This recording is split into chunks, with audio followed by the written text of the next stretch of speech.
moments in life that define who we are, moments that we remember over and over again. My life before him was very simple and defined. Now there is only the after him. At the beginning of the movie, we are shown a girl named Tessa. She is packing her things to go to college. Her mother, Carol, lists items to take with her. Tessa reminds her that she is going to college, not survival camp. Her boyfriend, Noah, says he can bring Tessa anything she needs at any time. Carol, Tessa, and Noah make their way to the university. They find the right dorm room. There they are met by two girls, Steph and Tristan. They promise the freshman that they will show her all the best places. Upset Carol goes out into the hallway and insists on changing the room so that no one distracts her daughter from her studies. Tessa assures her mother that there won't be a problem. Tessa says goodbye to Noah and her mother and returns to the room. Steph mistakes Noah for Tessa's brother, but Tessa says it's her boyfriend and he's still a senior in high school. Tessa is unpacking and her favorite books. Early in the morning, Tessa heads to the academic building. Near the locked classroom where her first class is supposed to be held, she meets a guy named Landon. They chat about how they have both decided to take a basic economics class. After returning from class, Tessa takes a shower and accidentally drops her clothes on the floor. The clothes become wet. She walks into the room and suddenly notices a strange guy in the next bed. His name is Hardin. Tessa wonders if he's in the wrong room. The guy, not taking a break from reading his book, says he's in the right place. The guy shows the bunch of keys that got him into the room. Tessa demands that the stranger leave as she needs to get dressed. The guy claims he's not even looking at her. Steph, the neighbor, arrives and sits down next to the guy. Steph says the guest is not her boyfriend. She calls Tessa to come with them to the party. The guy says he can't imagine such a shy girl at a college party at all. He then gives Tessa back the book he's been reading, The Great Gatsby. The guy says it's a great book, but it was all a dream. He smirks and walks away. The next day, Tessa sees the same guy at a coffee shop. Tessa meets his gaze and he smiles. Tessa is studying in the library. Steph comes up to her and convinces her to have fun after all. The girls arrive at a student party. In the kitchen, Steph makes out with Tristan. Tessa is slightly shocked that they are a couple. Together they walk into the living room where a bunch of them are seated on the couch. Steph introduces Tessa to his buddies, Zed, Jace, Molly, and Hardin. Molly and Hardin kiss. Jace offers the freshman girl a drink. Tessa refuses at first, but then takes one sip anyway. Molly suggests a game of truth or action. Tessa chooses truth. Molly asks Tessa about her most interesting place where she made love. Tessa is embarrassed. Molly concludes that Tessa has not yet had a man. Since Tessa has not responded, the rules of the game require her to perform an action. Jace demands to kiss Hardin. Molly films the scene on her phone. For a few seconds, Tessa and Hardin stare intently into each other's eyes, but then Tessa announces that she's out of the game and leaves the room. Hardin is shocked. His friends tease him and tell him it's the first time he's ever been dumped. Out on the porch, Tessa calls Noah and tells him everything. Noah is not happy that she went to a drinking party. Tessa hangs up the phone and goes back inside. She goes up to one of the bedrooms where there is a British flag on the wall and books on the shelves. Tessa picks up a book and starts leafing through it. Hardin appears and asks what she's doing in his room. Tessa becomes embarrassed. Hardin leans over to Tessa and asks if she wants to continue the game. They are ready to kiss, but at the last moment, Tessa pulls away and leaves.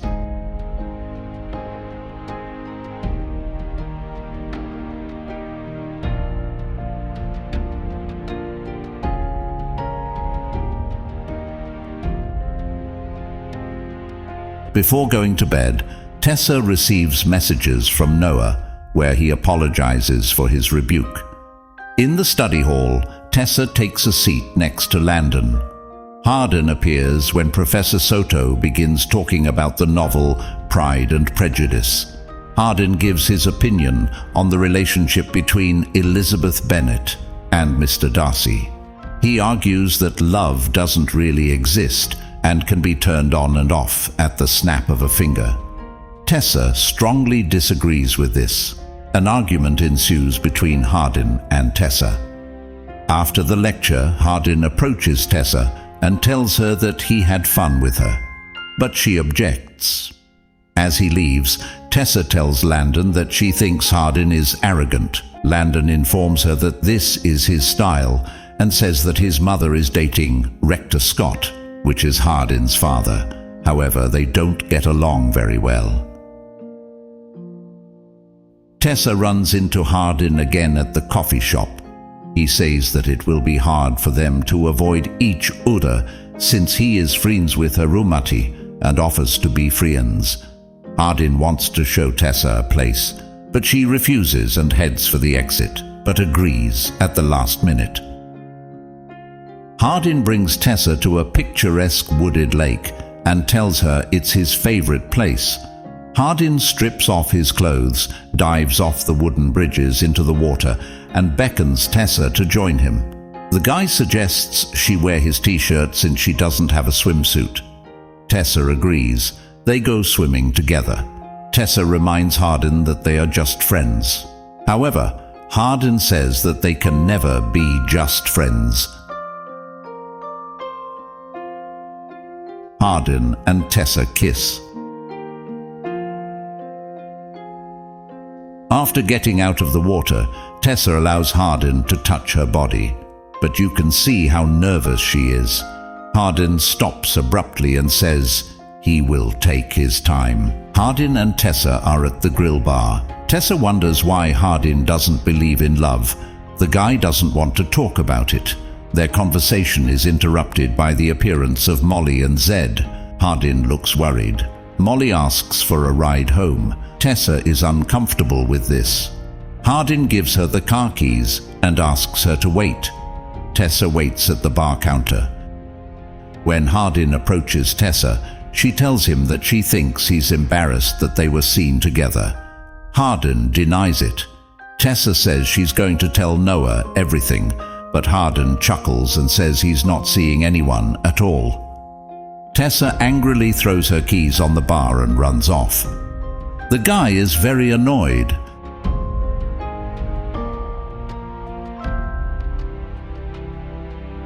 Tessa has a dream involving Hardin.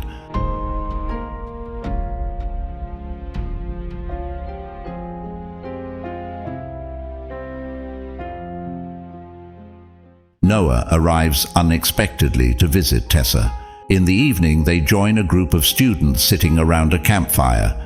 Jace provokes Noah to be jealous of Tessa. Hardin intervenes in the conflict, and a fight ensues. Noah and Tessa leave for the dormitory. As Noah falls asleep, Tessa receives a message from Landon asking for help. She goes to his house where there is broken glass lying around. Landon says that Hardin got drunk and rowdy, and Tessa's name came up in his words, so he thinks she will be able to calm Hardin down. Tessa comes out to the pool. A sullen Hardin continues to rage. He reasons that his father wants to marry Landon's mother, and Hardin's mother is living in poverty in London. Hardin breaks a bottle. Tessa hurts her hand picking up the shards. Hardin takes her upstairs to clean the wound and apologizes for his words, where he said he wasn't seeing anyone. He admits that he's confused. Tessa says they are both confused. The couple starts joking around, and they fall asleep in the same bed.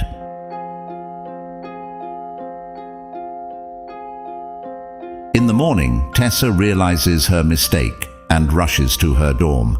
There are 7 unanswered calls on her phone from Noah. He meets her outside. Tessa starts to make excuses, but Hardin shows up. Noah is too upset to listen to Tessa's explanation and leaves.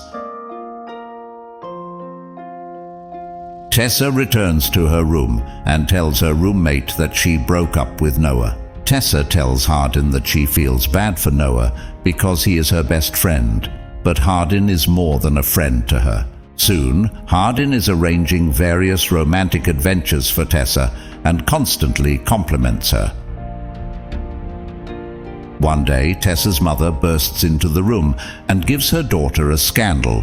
She has no intention of giving Tessa any more money unless she breaks up with a guy who might break her heart. Tessa tells her mother that this is her life.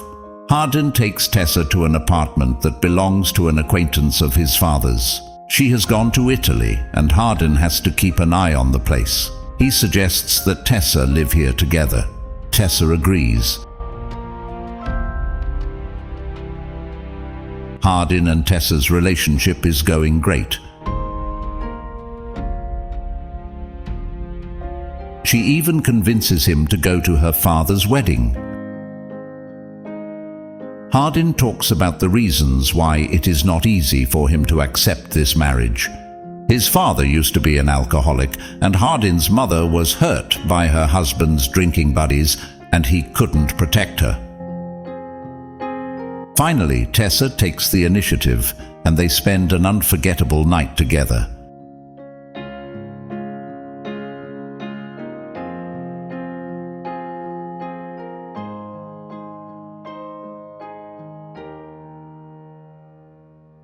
Tessa runs into Molly in the restroom of the training building. Tessa tells her that she broke up with Noah and says that she is now dating Hardin.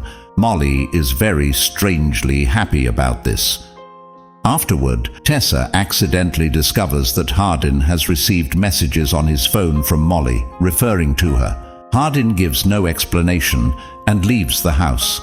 Later, Tessa receives a text from Jace, from whom she learns where to find Hardin. Tessa goes to a bar where she catches Molly, Zed, and Steph. Tessa reveals that she and Hardin are now living together. Jace and Hardin show up. Molly shows Tessa the video that was recorded during the Truth or Action game. It turns out that after Tessa left, Hardin made a bet with his friends that he would be able to make Tessa fall in love with him. Tessa cries with resentment. Hardin assures her that he made the bet before he knew her intimately and that things have changed now. Tessa calls him a liar. However, he replies that Tessa also said that they would just be friends, so they were both lying. Tessa runs off into the night. Hardin cries in the rain. Tessa goes home. She makes up with her mother and apologizes to Noah. He holds no grudge against her, but they decide to remain friends. Soon, Tessa returns to college. She takes classes and applies for an internship, and soon she's invited for an interview. On the last day of class, Professor Soto gives Tessa the paper that Hardin turned in and tells her it was done for her. In the envelope, Tessa sees a picture of herself and a forest lake. I have read hundreds of novels in my life, and they claim that love is the center of the universe. Love can heal any wounds within us, and it is needed in order to survive. I used to think that love was a fiction found in the pages of books, but everything has changed since I met my Elizabeth Bennet. Before I met you, I never even thought that my thoughts would be completely consumed by another person. You took my hand and showed me that our souls are one. I'm sorry. Please forgive me. You once asked me who I loved most in the world. You. Despite the ordeal, the lovers are back together again.